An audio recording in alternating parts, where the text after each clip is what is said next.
Hello दोस्तों, नमस्कार। स्वागत है आपका आज की इस वीडियो में। आज की इस वीडियो में बताने वाला क्लास 10वां की ऑब्जेक्टिव क्वेश्चन, ठीक है। चैप्टर नंबर 1 रियल वास्तविक संख्या से लिया गया है ऑब्जेक्टिव, ठीक है।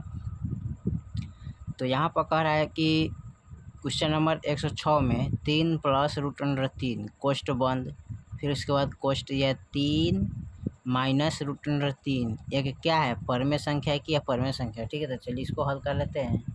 चलिए, तो यहाँ पर क्वेश्चन नंबर 106 को नोट कर लिया है। 3 + √3 कोष्ठ बंद, फिर दिया 3 - √3 कोष्ठ बंद, ठीक है। परमेय संख्या है कि अपरमेय संख्या, ठीक है, ये पता करना है। तो सबसे पहले यहाँ पर हम लिखेंगे, चूँकि a + b, ठीक है, a - b, ठीक है। इस जब दोनों को हल करेंगे तो a² - b² आता है, ठीक है। तो यहाँ पर हम क्या करते लेते हैं, इसको मान लेते हैं a, ठीक है, और इसको मान लीजिए a और इसको मान लेते हैं b, ठीक है। माइनस प्लस माइनस होता है, ठीक है। तो यहाँ पर 3 लिखेंगे स्क्वायर - √3, ठीक है, स्क्वायर। 3 को 2 बार गुना करेंगे तो 3 3 9, यहाँ पर सॉरी यहाँ पर कितना होगा 9, इसको गुना करेंगे तो 3 3 9, फिर माइनस यहाँ पर देखिए रूट से स्क्वायर से रूट क्या होता है, कट होता है, बच गया 3। अब 9 में से 3 कितना बचता है 6, ठीक है। तो 6 क्या हो जाएगा, परमेय संख्या हो जाएगा, क्योंकि एक बटा में क्या है, बटा में 1 छिपा रहता है, ठीक है। तो क्या हो जाएगा, परमेय संख्या, ठीक है। चलिए क्वेश्चन नंबर 107 देखते हैं। 107 में क्या कर रहा है, चलिए क्वेश्चन नंबर 107 में कर रहा है कि 1.34 को परमेय संख्या के रूप में लिखिए, ठीक है। चलिए इसको लिख लेते हैं। चलिए, तो यहाँ पर क्वेश्चन नंबर 107 में कह रहा है कि 1.34 को परमेय संख्या के रूप में क्या करना है, लिखना है। तो कैसे लिखिएगा इसको, सबसे पहले तो यहाँ पर देखिए 1 है, उसके बाद क्या है दशमलव है, ठीक है, 3 है, 4 है, ठीक है। तो इसको लिखेंगे 1 3 4 बटे, ठीक है, दशमलव के बदला 1, दशमलव के साइड में कई अंक है 2 गो, तो 2 गो 0 यहाँ पर डाल देंगे। अब इसको कटाएंगे, ठीक है। तो कटाएंगे तो ये कटेगा 2 से ना, यहाँ पर कटेगा 2 से, कटेगा 2 छक 12, 2 सते 14, कटेगा 2 से, फिर ये भी 2 से कट जाएगा, 50 दूना, ठीक है, तो 100 होता है। तो आपका 67 होता है 50, यही आपका आंसर हो जाएगा, ठीक है। ये क्या हो जाएगा, परमेय संख्या हो गया, ठीक है। चलिए क्वेश्चन नंबर 108 में देखते हैं। 108 में क्या कर रहा है, चलिए क्वेश्चन नंबर 108 में कर रहा है, क्या सभी वास्तविक संख्या एक परमेय संख्या होती है, ठीक है। चलिए इसको देख लेते हैं। चलिए क्वेश्चन नंबर 108 में कर रहा है, सभी वास्तविक संख्या परमेय संख्या नहीं होता है, क्योंकि परमेय संख्या और अपरमेय संख्या दोनों मिलाकर वास्तविक संख्या बनाता है, ठीक है। चलिए अब क्वेश्चन नंबर 109 में देखते हैं। 109 में क्या कह रहा है, चलिए क्वेश्चन नंबर 109 में कर रहा है 0.23 को परमेय संख्या के रूप में लिखिए, ठीक है। तो चलिए इसको परमेय संख्या के रूप में लिखते हैं। चलिए यहाँ पर क्वेश्चन नंबर 109 कर रहा है कि 0.23 रेखड़ी को परमेय संख्या के रूप में क्या करना है, लिखना है, ठीक है। तो देखिए इसको परमेय संख्या के रूप में कैसे लिखेंगे, सबसे पहले यहाँ पर लिखेंगे 2 3, ठीक है। यहाँ पर हो गया कितना 23, ठीक है। और रेखड़ी कितने अंक के बाद है, यानी कि दशमलव के बाद 2 अंक का रेखड़ी है, तो 2 गो 9 पड़ जाएगा, ठीक है। अगर 1 ऊपर रेखड़ी रहेगा तो 1 9 पड़ेगा, ठीक है। तो ये हो गया 23/99, ठीक है। ये आपका क्या हो जाएगा, परमेय संख्या, ठीक है। चलिए 110 में देखते हैं। 110 में क्या कह रहा है, 110 में कह रहा है कि 2 संख्याओं का गुणनफल क्या होगा, ठीक है। चलिए इसको देखते हैं। चलिए 110 में अगर 2 संख्याओं का गुणनफल क्या होता है, तो यहाँ पर होता है एलसीएम गुने एचसीएफ होता है, ठीक है, एलसीएम गुने एचसीएफ, ठीक है। चलिए 111 में देखते हैं। चलिए 111 में कह रहा है, परमेय संख्या 43/2 के पावर 4 गुने 5 के पावर 3 का दशमलव प्रसार दशमलव के कितने स्थानों के बाद रुक जाएगा, ठीक है। चलिए इसको देख लेते हैं। चलिए तो 111 नंबर यहाँ पर क्वेश्चन को लिखे है, तो यहाँ पर 43/2 के पावर 4 गुने 5 के पावर 3 है, ठीक है। तो यहाँ पर क्या करना होगा, 43 बच्चे इसको गुना करना पड़ेगा, यहाँ पर 2 के पावर 4 गुने और 5 के पावर भी यहाँ पर 4 करना पड़ेगा, ठीक है। अब यहाँ पर जब 5 15 हो जाएगा, ठीक है, हाथ में 1 और 5 का 20, 21 यानी कि 2 से 15। अब यहाँ पर देखिए, यहाँ पर क्या करना है, इसका भी पावर 4 है, इसका भी पावर 4 है, तो 2 का पावर यहाँ पर क्या करते हैं, यानी कि 5 दूना इसको गुना करेंगे। ठीक है, 5 दूना 10 और 10 के पावर 4 हो जाएगा। ठीक है, अब यहाँ पर 2 से 15 बट्टे, अब 10 को देखिए, 10 का पावर 4 है, तो यहाँ पर 10 पर क्या हो जाएगा, 4 गो 0, 1 2 3 4। ठीक है, अब इससे भाग करेंगे। ठीक है, जब इससे भाग करेंगे तो 0.00215 आएगा। ठीक है, अब देखिए कट गया, तो दशमलव के बाद जो अंक होता है ना, 1 2 3 4, कितने स्टेप में, 4, तो 4 आंसर हो जाएगा इसका, यही आपका ऑप्शन हो जाएगा। ठीक है, चलिए क्वेश्चन नंबर 112 में देखते हैं क्या कह रहा है। चलिए क्वेश्चन नंबर 112 में कह रहा है संख्याओं 50 और 25 को HCF और LCM का गुणनफल। ठीक है, क्या होगा, तो चलिए इसको देखते हैं।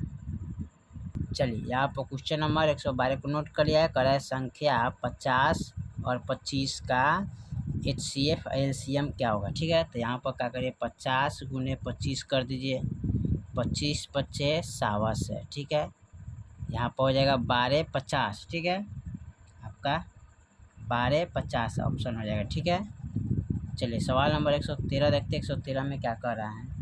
सवाल नंबर 113 में कह रहा है कि 278 को किस संख्या से विभाजित करें कि भागफल 12 और शेष 2 प्राप्त होगा। ठीक है, तो चलिए इसको देखते हैं।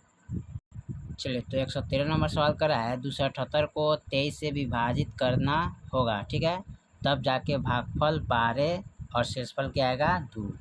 ठीक है, तो 23 से आप भाग कीजिएगा इसमें। ठीक है, कैसे भाग करेंगे, तो यहाँ पर देख लेते हैं। 278, ठीक है, 278 है, तो यहाँ पर भाग करेंगे। सबसे पहले 23 से कम 23 लिखेंगे। ठीक है, कैंसिल, और घटाएंगे तो कितना आएगा, 4, यहाँ पर आ जाएगा 8, फिर 23 दूना, तो 2 3 दूना 6 और 2 दूना 4, यानी कि 23 दूना 46 होता है। अब देखिए यहाँ पर घटाइएगा तो कैंसिल, 6 7 8 2 आ गया, तो भागफल भी यहाँ पर 12 और शेषफल भी आपका 2 आ गया। ठीक है, 23 से भाग कीजिएगा। सवाल नंबर 114 देखते हैं। चलिए सवाल नंबर 114 में करें 64 के अभाज्य गुणनखंड में 2 का घात क्या होगा। ठीक है, चलिए इसको देख लेते हैं। चलिए, तो 114 में सवाल जो दिया है उसको गुणनखंड करेंगे। ठीक है, और 2 का घात निकालना है। ठीक है, किसका घात निकालना है, 2 का घात।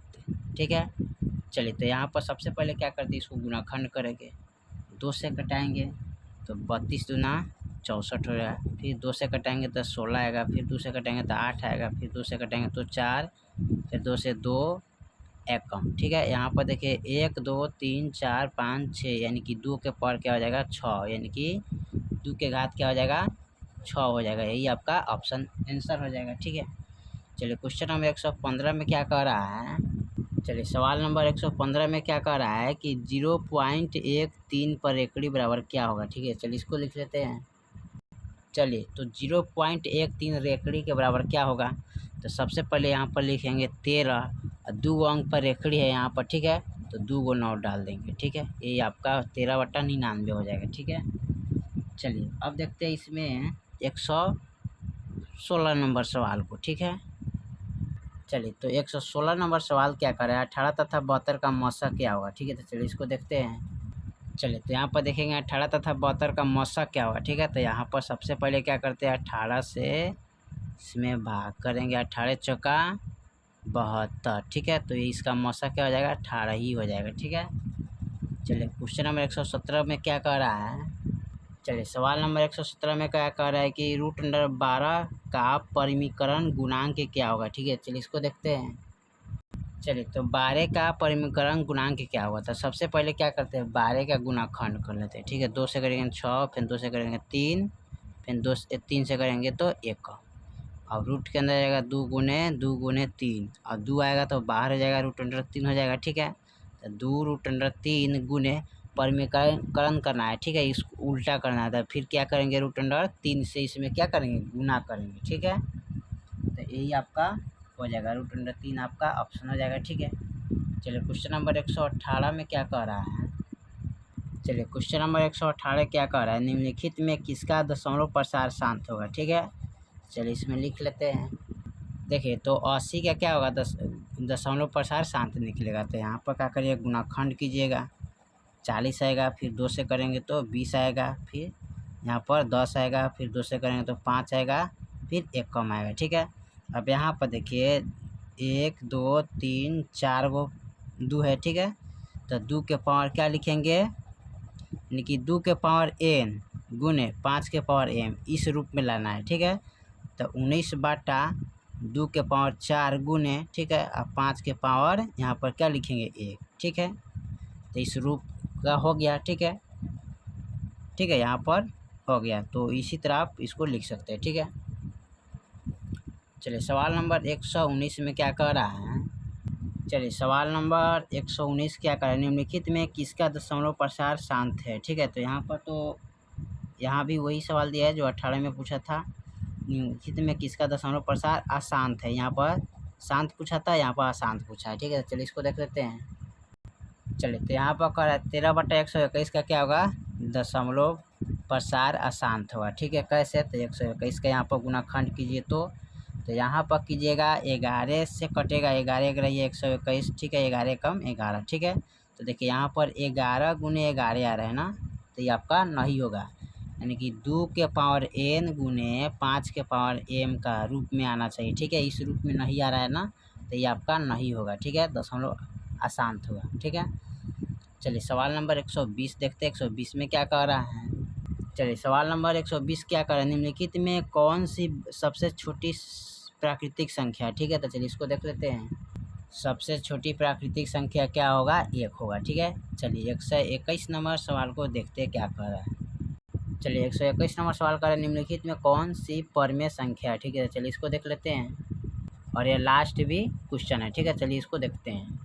चलिए सवाल नंबर 121 को यहाँ पर नोट कर लिया है, कह कौन परमेय संख्या है। ठीक है, तो इसमें परमेय संख्या कौन होगा, देखिए √25 का वर्गमूल क्या आता है, 5। तो ये हो जाएगा आपका परमेय संख्या। √5 का वर्गमूल नहीं निकलेगा तो √5 रहेगा, तो क्या हो जाएगा, अपरिमेय